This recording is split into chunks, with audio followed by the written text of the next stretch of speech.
Despite truce, Tigray aid too little to sustain life, says WHO chief. OFC says Fano and other Amhara forces are dangerous to peace in Ethiopia. Ethiopia is committing genocide against the Tigrayan people, say priests from the region. Hello and welcome to UMD News for this hour. We have started today's news package with the three headlines you have just heard from Ethiopia. Following are the details of these news. We invite you all to stay with the program. This is UMD News and I am Shimelis Gebremichael. Please do not forget to like and share our programs and subscribe to our YouTube channel. And we'll now move to the news in detail.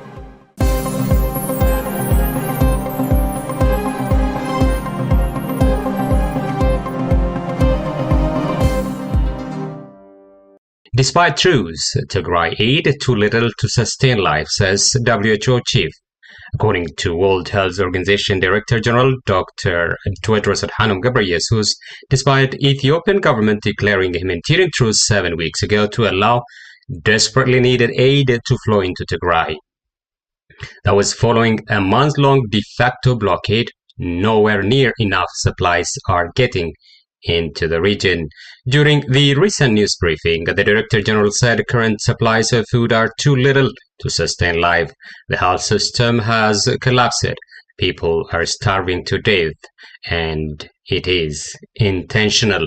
He said only one aid convoy, which included 17 trucks of humanitarian assistance, crossed into Tigray region last week, carrying food, water, and sanitation supplies to a population desperately in need of aid. According to Tedros, since the humanitarian truce was declared, only 172 trucks have made it to the region, which is just 4% of the overall need in Tigray. The World Food Programme also said last week that another convoy of 64 trucks are on their way to Mekelle with food aid.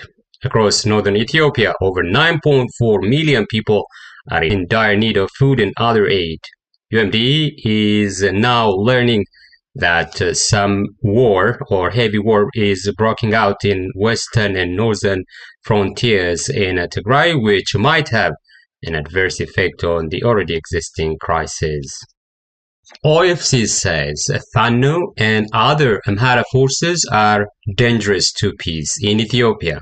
The Oromo Federalist Congress, OFC, says the Fano and other Amhara forces are becoming the bottlenecks to Ethiopia's peace initiatives and implementations. In its latest press release, OFC noted that the people of Oromia have been and is still suffering as a result of the attacks from the government forces and other forces in the country. According to the statement, over the last few months, about 294 innocent civilians were killed, over 500,000 people were displaced, the residential and commercial houses were destroyed, about 100 schools were closed, and many health facilities were out of service. In addition, there was lawlessness everywhere in the region, including mass arrests. In the press statement, OFC also strongly condemned what it said was supported by the government and the Amhara forces, Fano and other forces. The party condemned these forces for killing innocent civilians, burning houses, and looting cattle in the Amhara, Oromia, and Benishangul Gumuz regional states. This statement further indicated that the forces, which armed themselves following the war in Tigray, have become a security threat to its own region, neighboring states, and the country in general.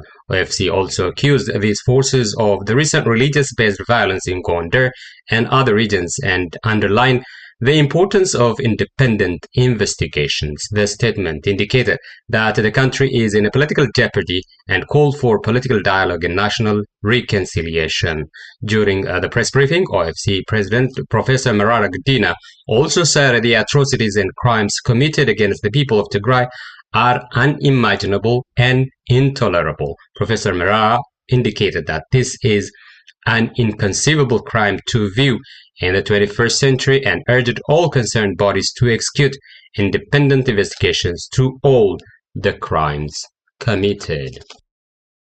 And finally, Ethiopia is committing genocide against the Tigrayan people, say priests from the region. Catholic priest from the war-ravaged northern region of Ethiopia said Tigray is really in hell. Never before has a government denied medicine to millions of its own people, closed their infrastructure, cut off their banking system, and completely deprived all means of survival. The priest, one of the three from Tigray who spoke to register on April 29, strictly on condition of anonymity due to fears of the reprisals against them and their flocks by the Ethiopian government, conveyed in detail the stark reality facing the Tigrayan people. Since last June, the priest said the Tigrayans have been effectively severed from outside world, driven to starvation and death, and continue to face countless atrocities. I know of a lot of people killed and unjustly, brutally, innocent people, children, mothers with babies, the priest said. I consider this to be war crimes. The priest's testimony echoes to that of other church leaders in the region. In an April 6 appeal to the international community, Bishop Tesfa Selassie Medhin of the Catholic Party of Adigrat, Eastern Tigray, said the devastating crisis is inflicting every sort of evil on the Tigrayan population on the scale beyond imagination. He referred to the genocidal massacres of civilians, rampant rape and gender-related violence, looting and burning of property, homes, destruction of places of worship, church and mosque, economic installations, health institutions, schools, museums. More than 1.7 million children across Tigray have been deprived of education in these 2 years, he added, and described a particularly disturbing incident on March 3 involving 11 people, 9 of whom were Tigrayans who were burned on a pyre, at least one of them is still alive. The source of our information for this news is National Catholic Register online newspaper of May 11, 2022. You can read the full article from that publication. Well, with that, we come to the end of the news for today. This is UMD Media News. I'm Shimelis Gebremichael. Please do not forget to like and share our programs and subscribe to our YouTube channel. You can also follow our program through our other platforms to become the first to know what is going on in Ethiopia, the Horn, Africa and the world in general. You can easily reach us via our email address, newstips2020umd@gmail.com. Thank you for watching and have a good one.